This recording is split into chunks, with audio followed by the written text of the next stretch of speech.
presenter today, Dr. Chris Keefer. He is a board certified entomologist with Syngenta Professional Solutions. And so a little bit about Chris. He started in the pest management industry back in 1994, worked as a technician for 10 years. So actually got out in the field, got dirty a little bit, which is awesome to hear. He's board certified entomologist through the Entomological Society of America. Chris worked for Texas A&M University under the supervision of the incredible Dr. Roger Gold as a graduate student laboratory technician for 10 years, where he received his Master's of Science from some university I haven't heard of before. Um, Chris worked in, was involved in the Chris's work involved the uptake, translocation, and dissipation of termiticides in the urban environment. Chris also received his PhD from Texas A&M in entomology. His dissertation work was on the dark rover ant. I worked on this, but I'm just going to leave it as a dark rover ant. You can give us a Latin name later. He has been in his current role as a technical service manager for Syngenta, covering the southeastern United States for 9 years. I wasn't very impressed until I came to the last part of your bio, which was he's an avid outdoorsman, enjoys hunting, fishing, and camping. So you're really actually not a bad guy. Thanks, Michael. I Thank appreciate you it. for being here with us today. We're excited to hear your presentation. Yeah, thanks for the vote of confidence there. So, thanks for everybody for joining today. Thank you to TPCA for having me. And as you can see today, we're going to talk about cockroaches for a little bit here today. And so, just a little bit about what we'll talk about, kind of an overview. We'll kind of look at the history of cockroaches from a global perspective, then kind of whittle it down to the United States. We always got to talk a little bit about biology and then the key cockroach species, which we primarily deal with on a daily basis, which are the American cockroach, German cockroach. Then we'll get into some treatment and we'll talk about the importance of rotation of products, active ingredients. So, if you look at the history of cockroaches, dating back through the fossil records, you can kind of see the time periods down there, all the way back in the Carboniferous and the Devonian period. And, cockroaches have been around a long time. And we know that through carbon dating of, fossils. And you can see that they're one of the oldest living animals on the planet. They actually predate humans by 300 million years. And there's some good books out there. One of them is by Grimaldi and Engel, and it talks about the evolution or history of insects, but there's several chapters on cockroaches as well. But if you focus on the Carboniferous age, that's really the age of the cockroach, where we kind of saw the radiation of cockroaches across the land masses at the time, and really the different types or morphological characters really started to you could really see them at that time during the in the fossil record. So, looking back at cockroaches, they've been here a long time, and they'll probably be here a long time after all of us are gone. To date, there's about 4,500 species described worldwide. There's over 500 genera, and like most other groups of insects, there's potentially thousands of species of cockroaches that are undescribed to date. Some of them are extinct or extant, and then some of them are just yet to be found and really separated out. You get into the jungles of South America and whatnot, and there's lots of different animals that probably haven't been described. Lots of different names for cockroaches, and you can kind of look at the chart down there, the language and the name. When I do this talk in person, I like to grab people from the crowd and have them come up and try to pronounce some of these names, and we have a little fun. But some of the ones that you've probably heard are, cucaracha, which is from Spain in the 1500s, and then the Romans called cockroaches lucifuga, which means avoiding light, which is very common. Those of us that have serviced commercial accounts and we go in, you have a key and alarm code, and you go in there at 3 in the morning and you flip on the light and you can see the cockroaches running sometimes if it's a new account and we haven't been servicing it for quite a while. Classification of cockroaches, is very important, especially like Michael was talking about the Latin of the dark rover ants, which what I studied, and that is Brachymyrmex patagonicus, the dark rover ant. But we're talking about cockroaches today. Kingdom Animalia, phylum Arthropoda, which means joint-legged, joint jointed legs. The class is Insecta, which means they have 6 legs. And then you get into the kingdom, phylum, order, class, genus, species, and you can get down to the genus and species of the German cockroach, which is Blatella germanica, for a reference. So, kind of the history of cockroaches, the origin of house infesting cockroaches is very widely debated. You can get into the scientific literature and read lots of different theories on how cockroaches radiated across what we call the modern world today, from the eastern hemisphere to the western hemisphere, north and south. And it's thought that maybe they came over on boats from the old world to the new world. Old world being the east, and new world being the west. And then if you kind of look at that by the different species of cockroaches, it's thought the American, Australian, smoky brown come over from ships and West Africa, and the German Oriental cockroaches reached the USA by boat from North Africa. So we as humans use cockroaches for lots of different things. When I was at Texas A&M, we do lots of outreach, and we'd go to elementary schools and talk to them about cockroaches. And I liked to take hissing cockroaches, or Madagascar hissing cockroaches. And it was the only time I was ever able to get a room of 500 third graders to be quiet, and I'd get that cockroach and put it up to the microphone, and you could stroke his back there, and they'd hiss into the microphone, and then all hell broke loose after that, because I thought that was the funniest thing ever. So, but we use cockroaches for feeding purposes, for people that have maybe snakes or other reptiles, these large iguanas and whatnot. People collect, raise, and breed cockroaches. I kind of thought that was crazy, and so I went online and got on some blogs and found where people are trading cockroaches.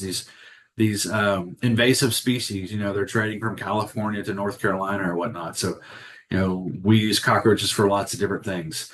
People use them for medicinal purposes. You can smash them. We've all smashed a cockroach, and you get all the internal goods there. And some people say that helps your skin, and so they'll use that as a paste at a spa and whatnot. And then there's other medicinal purposes, kind of similar to how people think the rhinoceros horn, which is just keratin like our fingernails, has medicinal reasons to use that. Some people think cockroaches are the same way. Less than, if you take those 4,500 species, there's 100 of them that are considered synanthropic, which live with humans, and 1% of those, or less than 1%, are considered to be urban pests. Cockroaches, as we know, are super omnivorous. I've seen them eating all kinds of bizarre things. Toothpaste is one of the weird things I saw them eating one time. But they feed on just about anything that we'll eat, plus a lot more. And,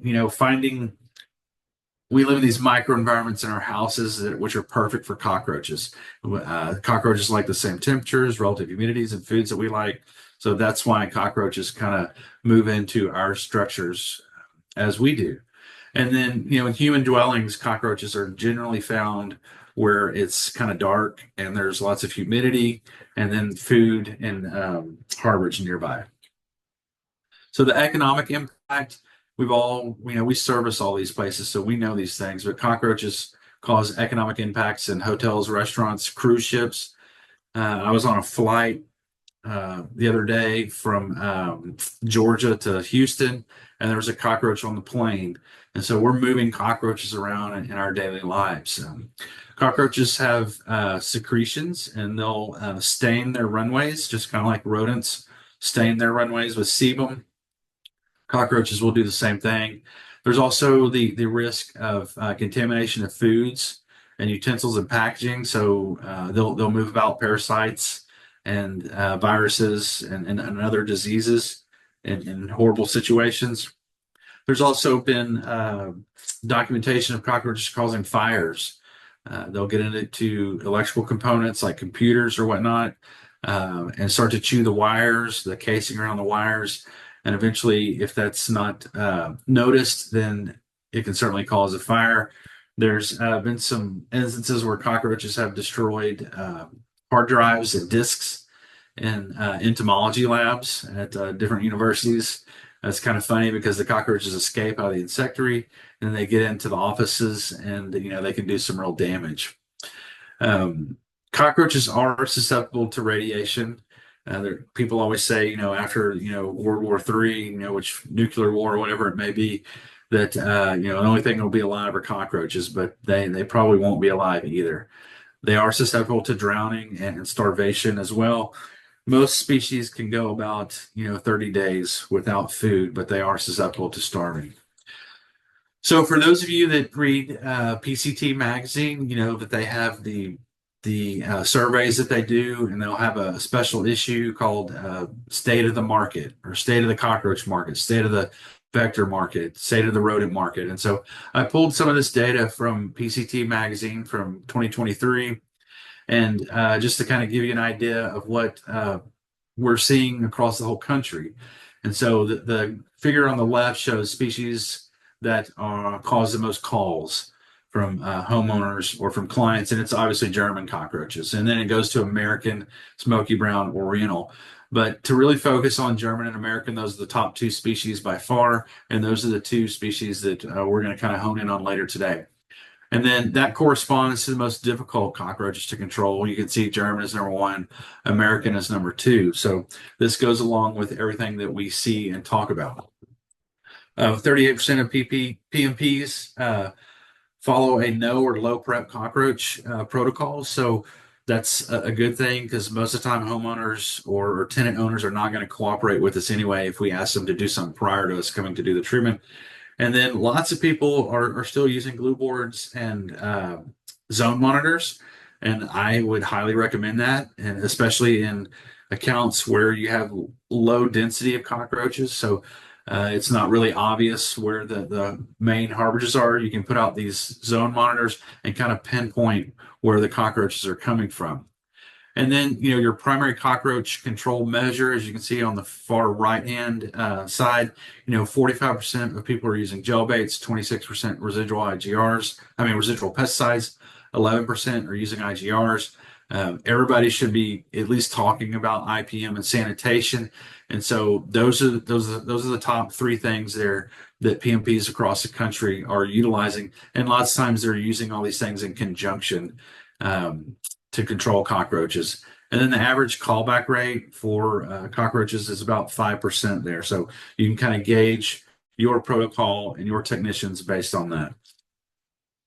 So cockroach control, we kind of already established that people are using multiple formulations there. And so on the top left, you can see lots of folks are using gel baits in conjunction with sprayable insecticides. That makes up 81% of the market. Do you rotate baits? This is very important. We need to be good stewards of the industry.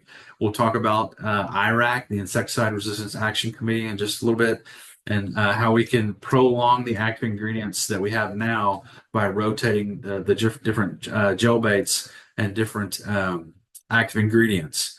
And then, how often are you rotating those products? 42% are saying quarterly. And then you can see, 23% are saying more often than quarterly, and 22% say every 6 months. So, what I would say is fine. Please rotate, especially your gel baits, and rotate them as often as it makes sense for you, as often as you can. Larger companies, probably, every 6 months would make sense. And then smaller companies, 1, 2-man operators, 3-man operators, maybe you can actually do that a little bit more often. So rotate quarterly or even more so if you need to. So also in that PCT magazine, these are the 10 key factors to remember for German cockroach control. High reproductive rate, right? They can reproduce approximately every 90 days. That female cockroach can produce a new ootheca. They really like heat, humidity, and darkness. They're very cryptic in their behavior, kind of like some of our ants. They'll get in back to these voids and whatnot. They tend to be gregarious or aggregate. So once you find a couple of cockroaches hanging out, there's usually a lot more close by. The females will generally protect their egg cases. They carry it with them through most of the pregnancy, if you will, and then they'll deposit that somewhere. And lots of times these egg cases or ootheca are not susceptible to insecticides. The eggs inside the ootheca, the egg case, are made of chorion, which is a substance that's almost impenetrable to most insecticides. Some of them will penetrate it.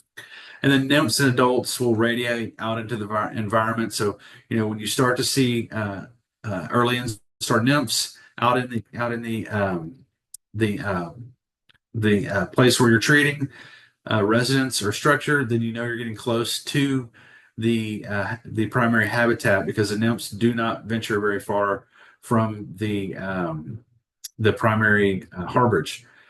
Some cockroaches can detect insecticides, especially some of our synthetic pyrethroids and some of these other really aggressive insecticides. They can develop resistance and aversion. We've kind of already touched on that, where we talked about rotating active ingredients. And then, the cockroaches don't always play by the rules, right? And so sometimes we've got to think outside the box or get a different set of eyes on an account to look and help us control these cockroaches. So tips for control, like we said, the females will carry that egg case just before hatch. Life cycle is really fast. It's dependent on relative humidity, temperature, and the resources that they have. Approximately 90 days for German cockroaches, maybe plus or minus, a week or so on either side of that. They spend most of their days or time in cracks and crevices. So that's where we need to focus. Sometimes you can flash your light in a crack and crevice. You can see those little antenna moving around in there. They only travel as far as they have to. Their whole goal is survival, right? And so if they can get what I call the requisites for life, food, water, and harborage, and they only have to move, 2 feet in their daily life, then that's all they're going to do. And so that's why IPM and sanitation is very important. If it's super dense populations in a structure, maybe it's in multifamily housing or even in commercial accounts, a restaurant or a big cafeteria or something, really big populations will spread out. And so that way they're not, there's not that much competition for the food sources. If there's food sources everywhere, the populations can be spread out everywhere as well. They really like those electrical junction boxes, whether it's for HVAC or other pieces of equipment, ovens or fryers or whatever it may be in a kitchen. And then one of the key things that I like to mention early in my talks is deliveries. Do really super awesome inspections in the delivery rooms where they're accepting the delivery, and then where they're storing their dry goods and even their wet goods and everything. Because if they're bringing in, you can be doing the greatest job ever, but if the delivery company is bringing in cockroaches, then sometimes we got to play Sherlock Holmes and go to the delivery company and maybe pick up some more accounts by figuring out where their warehouses are at and maybe other places they're delivering. And then employee locker rooms are super sensitive as well. Whenever you go into the employee locker rooms, make sure you're there with a manager or with employees from that institution or account, and let them handle opening the lockers and whatnot, and you do the inspection and the treatment, but make sure you're with someone at all times if you're near employee locker rooms. So some of the common pests, cockroaches, German American, we've already established, Australian smoky mountain brown cockroach, brown banded, Asian cockroach, which we'll touch on here in a little bit. And then you can see the rest of that list right there. So generally speaking about biology, cockroaches are hemimetabolists, egg, nymph, and adult. And this is the time from egg to adult for the species right here. German cockroach is the quickest, 90 days. Look at the American cockroach, almost 2 years at 600 days right there. And like I pointed out earlier, this can be sped up or slowed down. Higher temperatures will speed it up. Higher humidity will speed it up. Lots of resources for the cockroaches will speed up that development time. And of course, lower temperature, lower humidity, less resources, you can slow that time down significantly as well. Lots of issues with cockroaches. We talked about how they can have stain their runways, so they secrete lots of different liquids, which can be offensive, and you can actually smell it. When I was a PMP or PCO back in the day, I could open the door to a restaurant and smell the cockroaches, and I'm sure many of you can as well. And I still can today. I can open a door to an account or to any business today and also smell rodents. And so it's an acquired smell, I guess. After you've been doing this for a little while, you can start to smell different types of pests, and even maybe even comment on the density of the infestation. So cockroaches can be a public health pest, especially in multifamily housing where they get into large numbers. They can cause asthma and allergies and even acute asthma. They can also mechanically move different parasites in and around environments, especially in restaurants, which can cause illness. And then there's this association or stigma of living in filth with people that have cockroaches, which is not always the case. You know, I've been in some of the five-star restaurants that are super clean, and they call and say, "We have a German cockroach problem. We've got a pest control company. They're doing a great job. Can you come help us?" And you know, we go out and we look at these things. They can cause mechanical damage, like we talked about with the computers and the HVAC units. And then, you know, lots of times it's just aesthetically offensive. You know, even, you know, we're used to seeing cockroaches, but when we're sitting at a restaurant eating a meal and you see a cockroach, it's a little bit offensive, right?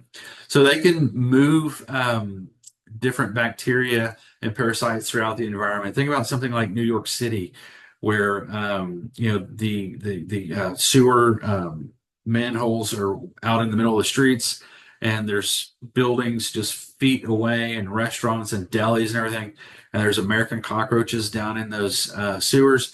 And you know, at night you can walk the streets of New York, and you know you can see the antenna of the cockroaches coming up out of the manholes down there. And so we know those cockroaches are down there, and whatever they're down there, whatever environment or sewage, whatever they may be down there, when they come out up above the ground and onto the surface and move about the environment, they're moving whatever is down there up to the surface. And so that's how they can mechanically transmit different diseases. There's also a big public health significance with German or with cockroaches in general. Again, if you get into the scientific literature, I would say if you want to look into this, you can try to find some publications by Dr. Kobe Shaw at North Carolina State University. He's done a lot of work with this, and you know, it starts to get into people's heads or minds, and you know, can start to uh, take a toll on them. And we've seen the stress and anxiety associated with accounts that have had horrible cockroach infestations for a long time. And sometimes you start to see bizarre behavior. People have unintentionally or maybe intentionally burned down their houses uh, by trying to get rid of cockroaches. People have, you know, lined every room in the house and their cabinets with different insecticides and diatomaceous earth to the point where it becomes a problem for them living there and breathing it in. And so that's what we're talking about when we're talking about this bizarre behavior. Other cockroach issues, you know, that high population odor, we talked about that. They can cause skin burns, especially on children. If children are sleeping and the cockroaches are traveling across the children in large numbers at night.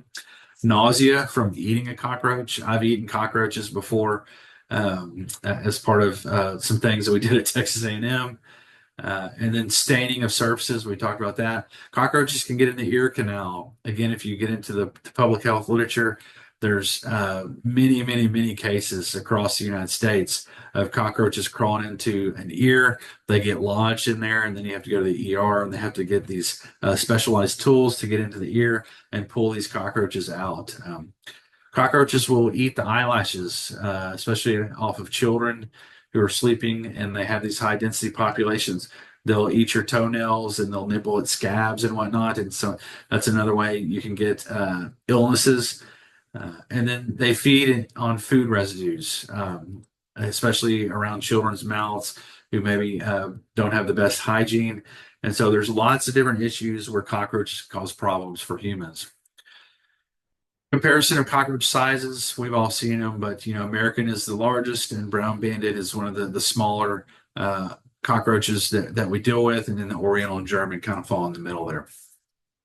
Sometimes when you go into accounts and it's not a real dense population, but the client is seeing cockroaches. Sometimes you just find the egg cases or the ootheca. So it's important to be able to identify some of the more common egg cases, and you kind of see them here.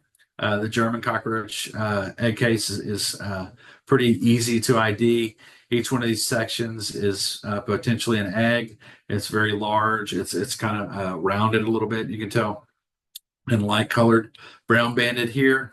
And then the Oriental and the American cockroach look very similar. The Oriental ootheca is a little bit bigger, but the difference is this section down here, which is called the keel, and you can see it runs at a very sharp angle and points in a different direct or the same direction as the Oriental, but it's more pronounced. The keel is on the American cockroach egg case than it is on the Oriental egg case. So two primary species we deal with are the German cockroach and the American cockroach. They both love to live around humans. If and I've had the great privilege or not so great privilege of going into confined animal facilities, which I mentioned right here, like swine facilities, hogs, turkeys, broilers, chickens, whatever it may be.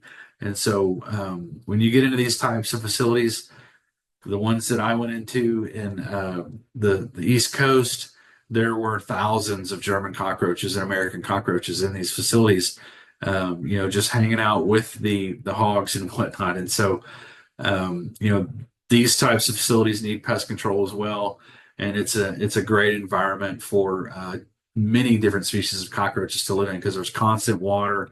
The hogs are constantly being fed. There's lots of cracks and crevices in these barns. A lot of them still have the metal piping and the caps have come off, and you can flash your light down into the piping and see, thousands of German cockroaches down in there. So just another area where maybe you can expand your business a little bit and talk to folks and see if they need help controlling cockroaches in their confined animal barns. So paradomestic cockroaches, American cockroach is number one. I did want to kind of talk about the Asian cockroach. I know it's pretty common in the coastal areas around Texas. They're almost identical to the German cockroach. They have those two racing stripes, as you can see up here in the picture right here. Ootheca is usually a little bit smaller, only 16 segments, where the German cockroach is usually a little bit longer or more segments. These cockroaches were first collected in Florida, I think around central Florida, south of Orlando, in the mid 1980s. And they've kind of radiated out since then slowly and kind of made their presence felt along the Gulf Coast in Texas here within the past decade or so, or maybe 2 decades. They're outdoor cockroaches though. They're not indoor cockroaches. So that's what kind of separates them from the German cockroaches. They don't even like to breed indoors. They like to breed outdoors. And so some of the differences between Asian cockroaches and German cockroaches, the big one is if you see a German, what you think is a German cockroach and it's flying, it's an Asian cockroach, right? So you need to focus your treatments outdoors because that's where they live. They're found, really across the entire Gulf Coast of the United States. Asian cockroach adults, the other key character, and if you start to see a lot of them, you'll notice they have longer wings and narrower wings than the German cockroach. And then the female produces smaller egg capsules, like we talked about as well. So here's some pictures that I got from the University of Florida. They've done some really good work on separating out morphologically the differences between Asian and German cockroaches. And so if you look at this top picture right here, these are males, and you can see the difference in the shape of the turgor glands, which is basically this plate back here, if you will. So you can see this is the German cockroach. It's different color. It's much wider and expanded, where in the Asian cockroach, it's a lot darker, a lot narrower, and it's not as expanded. The key difference in the females, it's really harder to tell the difference between the females. But if they're carrying egg capsules or ootheca, the German cockroach egg capsule, like we said, is much larger. And so it's going to extend past the last segments of the wings right here. And you can see that extends pretty far out right there. Where in the Asian cockroach, it's going to be kept up underneath the last segments of the wings right there. So that's one of the key differences between the Asian and German cockroach females that are carrying ootheca. American cockroach, we've all seen them, about 2 inches in length, really, really long gestation period for the females. The key character again is that reddish brown with pale edge on the pronotum right here. And you kind of see it in the picture right here. So this is the largest of the cockroaches that we deal with on a daily basis. And they primarily, most of the time, they'll be, breeding and living outside, found in sewers, or if there's basements, they may come indoors. But we'll see them indoors. Sometimes if there's a water issue or a leak or high humidity inside a structure, and they readily fly as well, but they're so big, they're kind of easy to separate out from some of the other cockroaches that we may see. American cockroach is found where humans hang out, right? Restaurants, supermarkets, other commercial buildings. They'll get into the sewer systems and the plumbing. And then once inside, they hang out with in the same places that maybe German cockroaches hang out: kitchen, bathroom, and even other rooms if they're connected, like a wall and it has pipes in it. You'll see them in the other rooms because that humidity and whatnot is in that wall, so they'll venture out into the other rooms of the structures as well. So a female can produce about 160 offspring in her lifetime. We talk about how long that gestation period is. It can be upwards of 600 days for them to get to full maturity. And then the difference between Americans and Germans as far as the handling of the egg capsule is that the American cockroach will generally drop her egg capsule sooner than, say, a German cockroach. And she'll kind of glue that in an area that's dark, hidden, and very cryptic and out of the way because she wants her young to survive. And so this is a picture that I took where we had a huge American cockroach infestation, and we pulled this huge piece of equipment out of the corner, and these are all egg capsules back here from American cockroaches. So you can see once they get established, those numbers can build up very quickly. For control of American cockroaches, you guys probably have wonderful protocols, but what I would say is use multiple active ingredients and multiple formulations, right? They will readily feed on gel baits, granular baits. You can use residual sprays inside and outside, but apply products based on your inspection. So inspection dictates your treatment. Where you see activity, where you have conducive conditions, focus your treatment in those areas, but don't neglect other areas of the structure. Make sure you get a thorough treatment and blanket the entire structure, but put your time and most of your product where your inspection dictates it, right? So German cockroaches, much smaller than the American cockroach. They do have the two racing stripes on the pronotum right there. They can have, anywhere from 18 to 50 eggs in an egg capsule. And, they really like nice, humid, moist areas.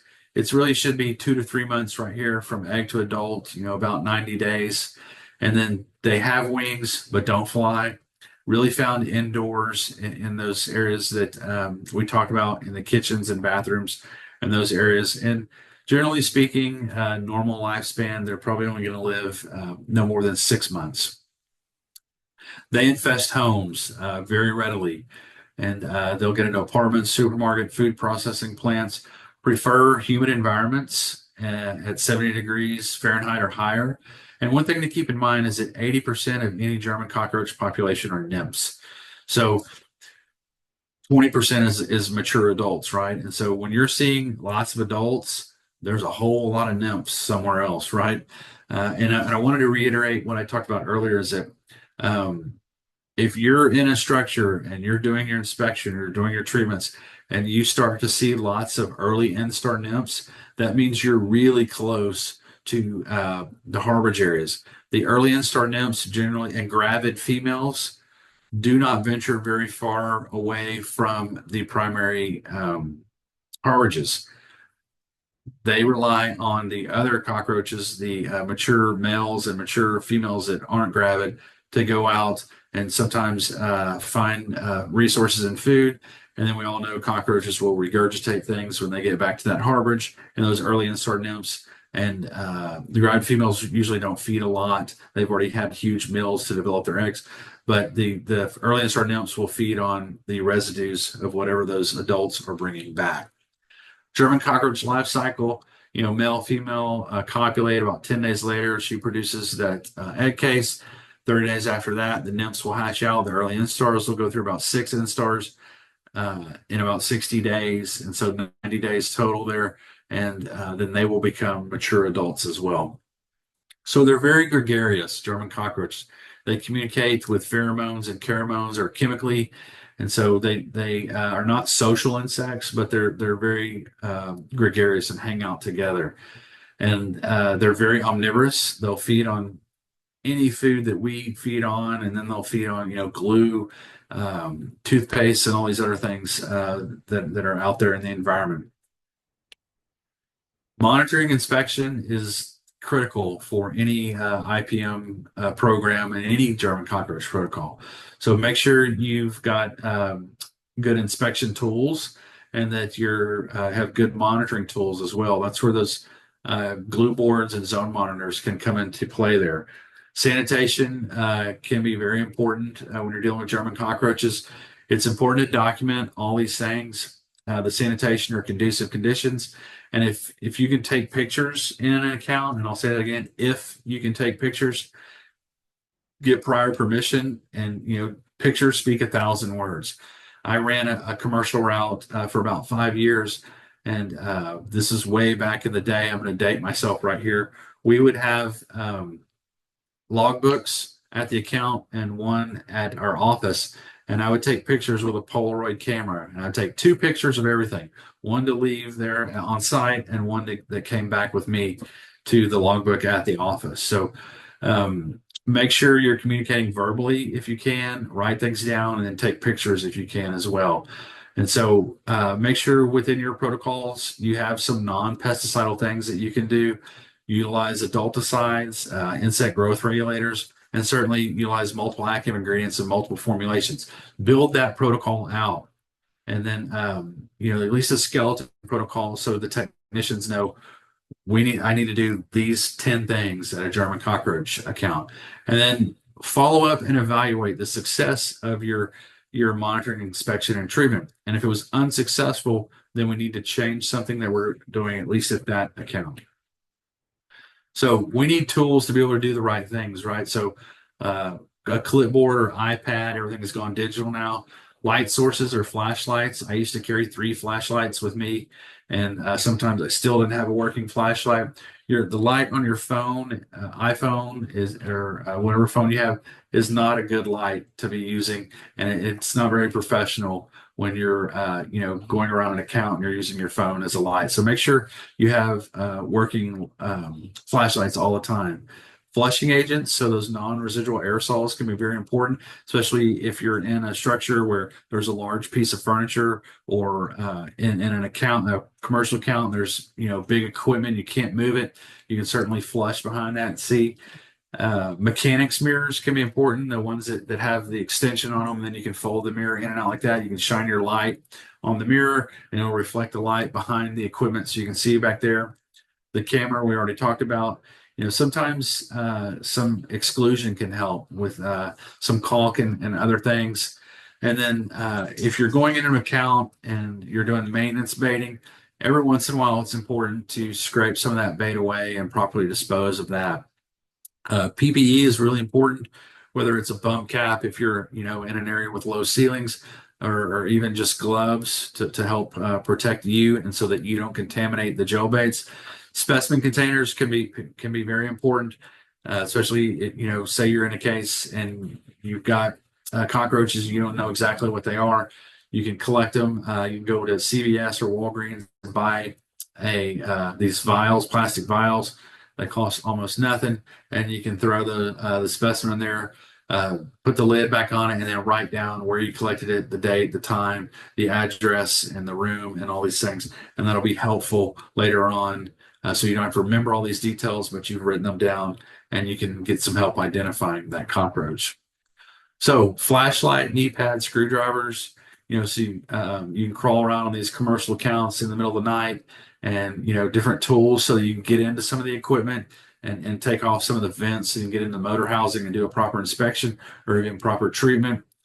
Use your flashlights to look in those cracks and crevices. Like I said, sometimes you'll see the antenna twitching in some of these cracks and crevices.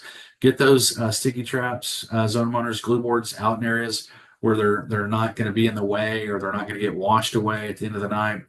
And then remove some of the backs on some of that equipment so that you can get in there and actually see what's going on in that equipment, especially on new accounts.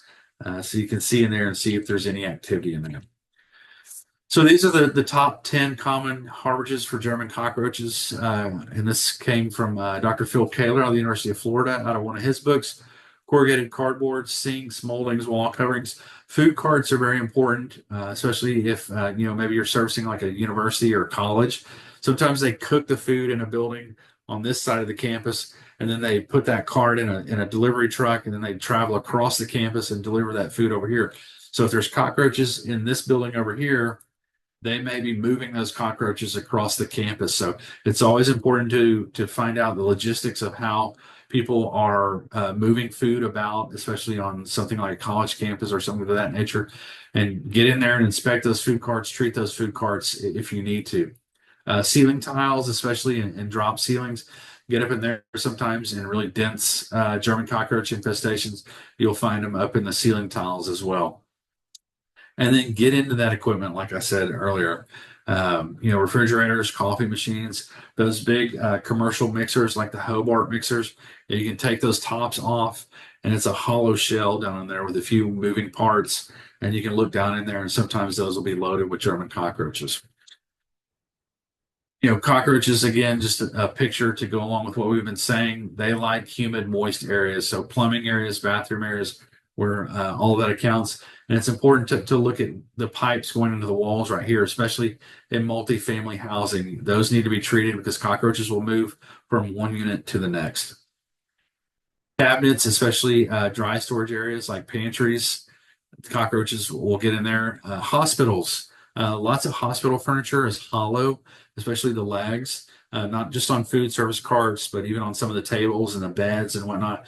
So if you're servicing hospitals and there's a German cockroach problem, make sure you're at least inspecting these areas on a regular basis so that you can get ahead of an infestation, heavy infestation before it occurs by looking down into those hollow legs on some of that equipment.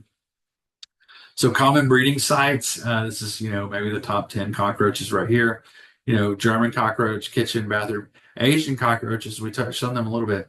It's an outdoor cockroach. They love to get into leaf litter. And so, any piles of leaf litter or compost piles, things of that nature, that's where you're going to find those Asian cockroaches. Paradomestic cockroaches, how do they get in? They get in the same way we get into structures, right? Through windows and doors. Make sure that all the screens are in good working fashion. All the rubber flashing around a doorway is in good fashion. Drains, sewer pipes, make sure lots of times it's good to treat it. And then if you can seal it up with some copper wool or something of that nature. Garages. And then light management can play a major role in paradomestic cockroach control as well. Make sure they're not leaving the lights on all night. If they have to leave the lights on all night, then there's different types of lights and different colors of lights that you can get that won't draw in all the insects and arthropods. So baiting is, we established that earlier, that is one of the primary ways that people treat for cockroaches. And baiting offers you lots of advantages. So you can get secondary kill and even tertiary kill in some cases. So we talk about trophallaxis with termites and even ants, sometimes with mouth-to-mouth moving resources. Well, cockroaches kind of do that, not really, but they do what's called coprophagy, necrophagy, and emetophagy. So coprophagy is what we talked about earlier when cockroaches, the adults will go out and feed on a bait or a resource, then they come back to the harborage. They'll, either move it out of their mouth or their anus, and then the first instar cockroaches or early instar cockroaches will feed off of that. And so those are the three types of secondary kill or tertiary kill that you can get right there. We've all seen coprophagy. Kind of looks like pepper like this. Sometimes when you go into a structure and unfortunately they have a really bad infestation of German cockroaches, and you see the antenna moving around the outside of a picture frame, you can pull that picture frame off and there's a complete outline of that picture frame with the fecal material from German cockroaches. And so that's what we're talking about. It's that cockroach frass, and it kind of looks like pepper. Necrophagy, they'll feed on each other. It's kind of like cannibalism. And so if this is another way that the active ingredient can get transferred from one roach to another. Cockroaches go out, they feed on the bait, they come back, die. And so the early instar nymphs or other cockroaches in that harborage will feed on that dead cockroach, and they can pick up enough active ingredient that way. So that's another way that the active ingredient can be moved about in a population. And then emetophagy vomit. So cockroaches, we know, do that all the time as they're moving about in the environment. But if they feed on a bait, they become ill.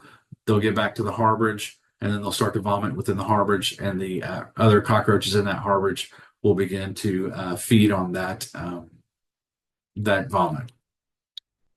So, 7 tips for better cockroach baiting by Austin Frischman. If you ever get a chance to hear Dr. Frischman speak, please go do it. He's a wonderful speaker. He does a talk about the history of pest control, and so he's been doing this a long time. You know, he started in the 40s or whatnot, and when he does this history of uh, pest control in the United States, he still has his uniform like from the 1940s, and he'll talk about the 40s and he'll put on that uniform. Then he goes to the 50s, 60s, 70s, 80s, 90s, and all the way up to today.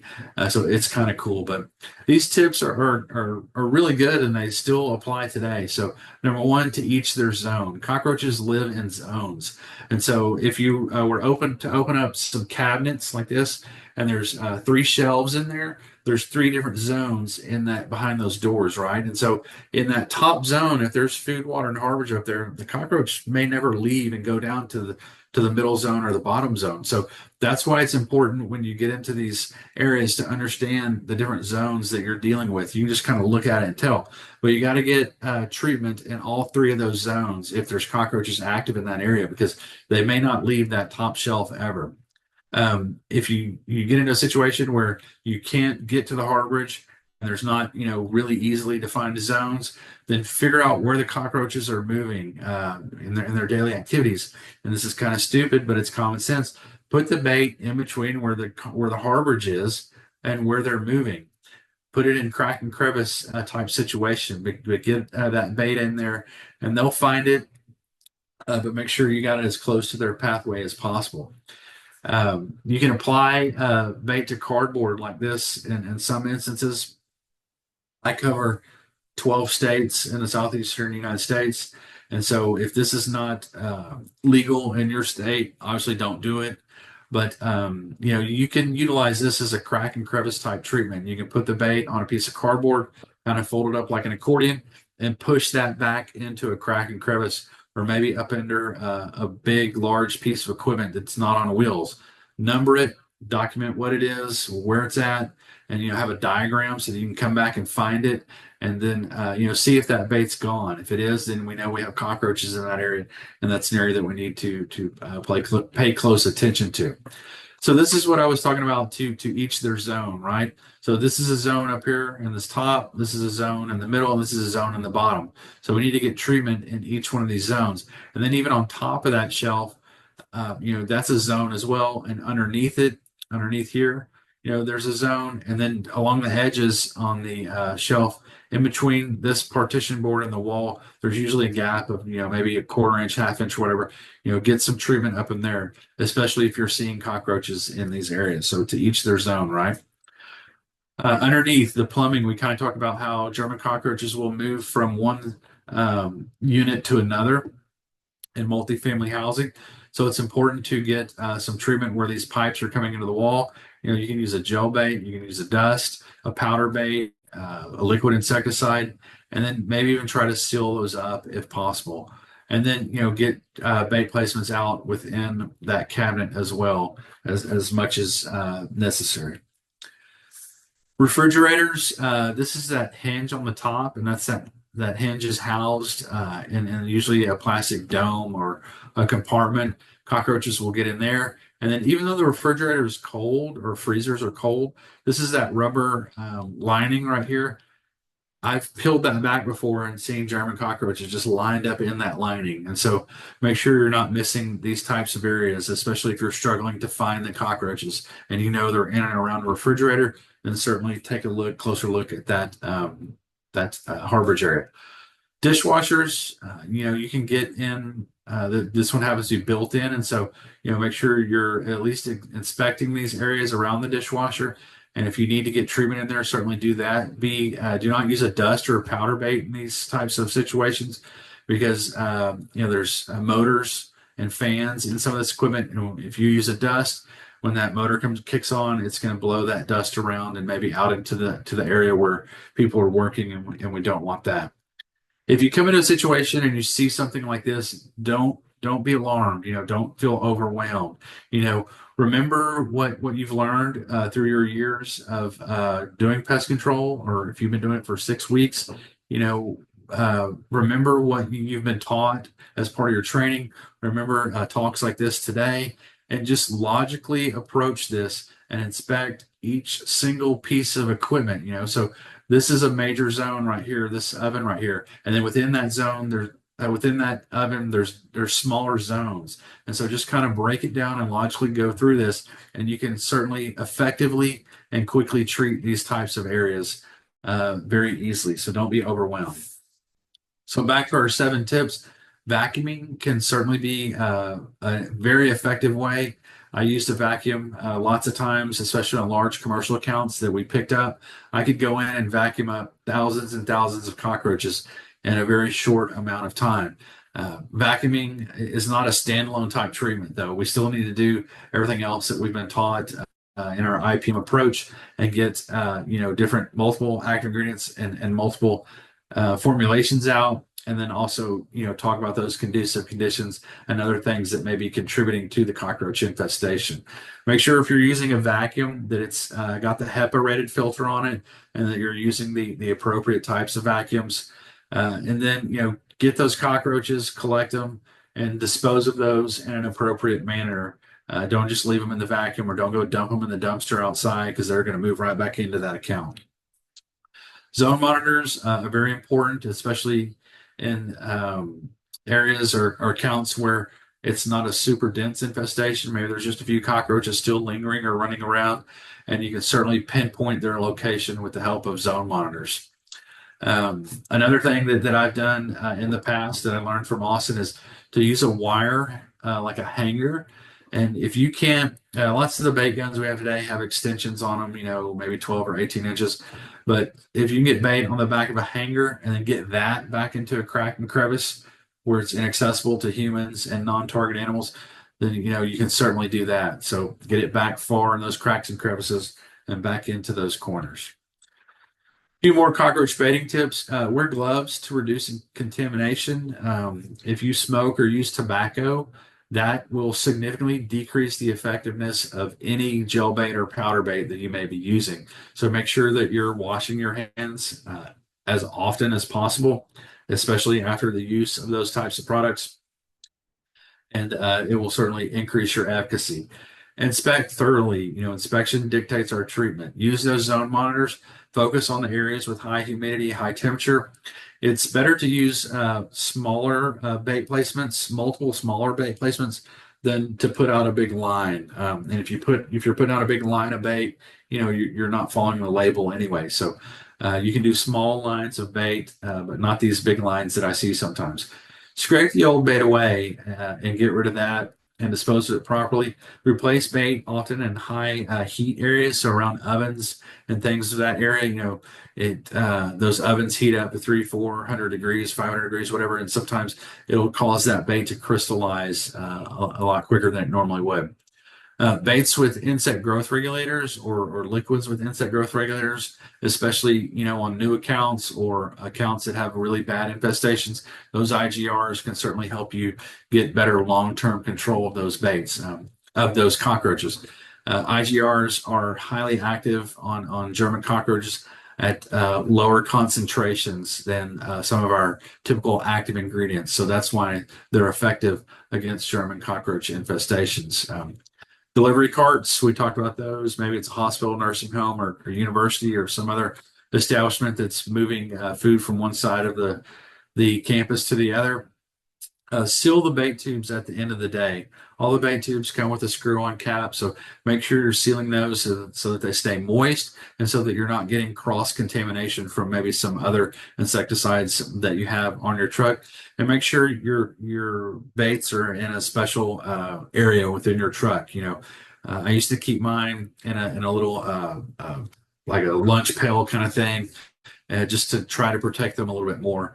And then rotate your baits to prevent aversion and the bad R word resistance. So this is what I was talking about. This is not a legal application, but unfortunately, we've all seen this. Long lines are not very effective. Your chemical cost is going to be really high, and your effectiveness in controlling that population is going to be very low. So when we talk about bait rotation, it's different classes of chemistry is what we're talking about. So moving from one synthetic pyrethroid to another synthetic pyrethroid is not a rotation, right? So make sure you understand this. This is just an example of moving from indoxacarb to imibectin benzoate. Two different chemical classes, two different modes of action. And so, if you're rotating in a perfect world for German cockroaches, we would try to rotate every 90 days or at least every 6 months. So IRAC is what we talk about when we talk about being good stewards of the industry. IRAC is the Insecticide Resistance Action Committee, and they make a chart or a poster, if you will, and you can go to their website and print it off and blow it up. You can laminate it and put it on the wall with some of the other posters that you have about different pests. And eventually, the technicians are going to stop and start to read these things that are on the wall over time. And there were 32 classes of chemistry. I think we're up to 34 or 35 now. But here's what that poster looks like. So each one of these areas, like the top left up here, is a chemical class.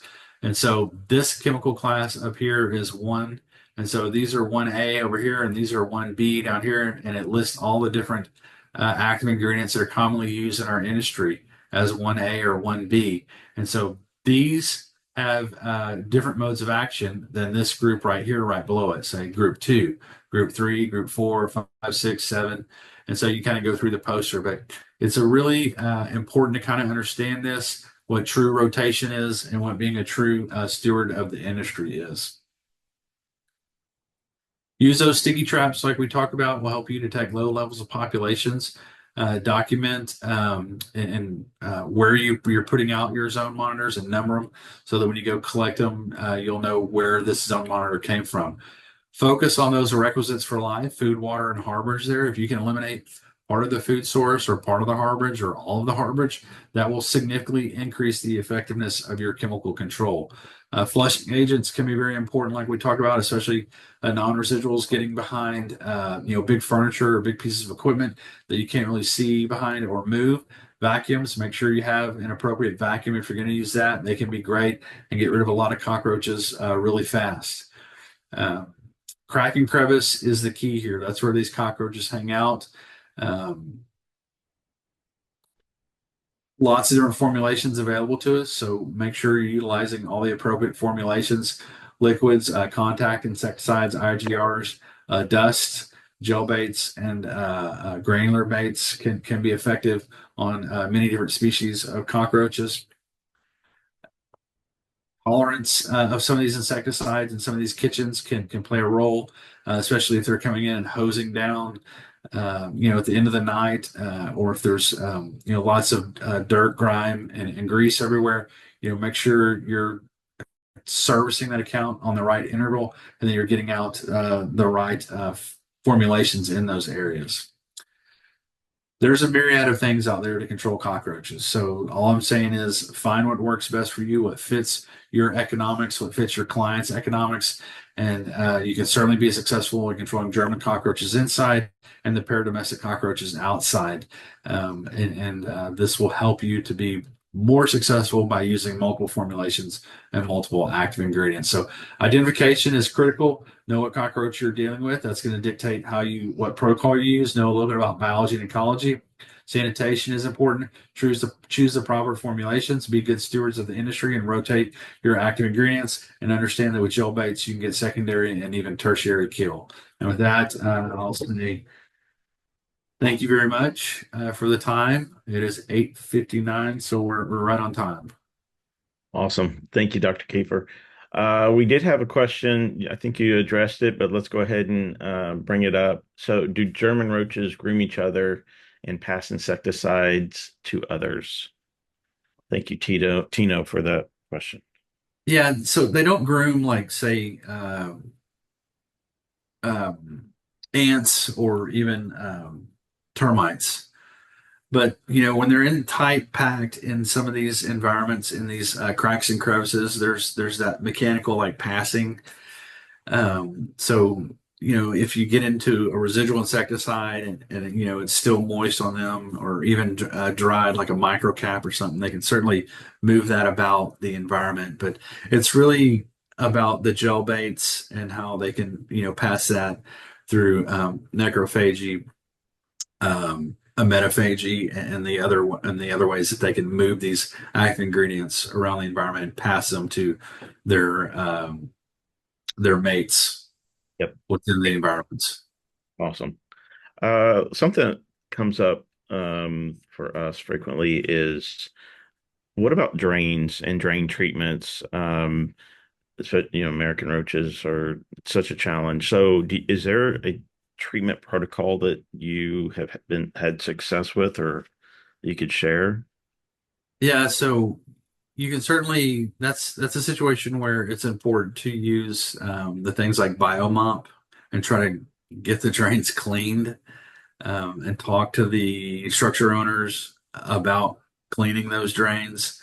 If it's really bad, maybe even professionally, but there's products out there specifically labeled for drains. I would start by utilizing the products that are labeled to clean the drains, like the BioMop, and there's several other ones that I can't remember the name of right now, but start by utilizing those, and then try to find cracks, crevices, and voids as close to those drains as possible. Because when the cockroaches are coming up out of those drains, that's where they're going. And if you can treat those areas with your residual insecticides, that's going to be your best bet. Okay, great. Thank you. And